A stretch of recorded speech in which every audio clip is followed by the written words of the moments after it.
आज जैसे मानसून बारिशें और डिज़ास्टर के हवाले से आज मीटिंग की गई है और ओवरऑल इसको लुक आफ्टर किया गया है। सक्खर शहर के हवाले से, रोड़ी के हवाले से, डिस्ट्रिक्ट की तमाम यूनियन काउंसिल्स के हवाले से, इस हवाले से यहाँ पे डिप्टी कमिश्नर साहब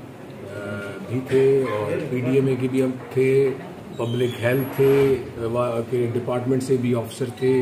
एरीगेशन के भी डिपार्टमेंट थे, ताकि हमें सारी चीज़ें पता होनी चाहिए कि कितना पानी कब तक आ रहा है, कहाँ से आ रहा है। क्योंकि पुराना साल जो हमारा था वो बगैर प्री प्लान चीज़ें हो गई थी, तो इसलिए हर चीज़ का प्लान किया जा रहा है कि कितनी हमारे पास डी वाटरिंग पंप्स मौजूद हैं, टर्बाइंस कितने हमें और मज़ीद चाहिए,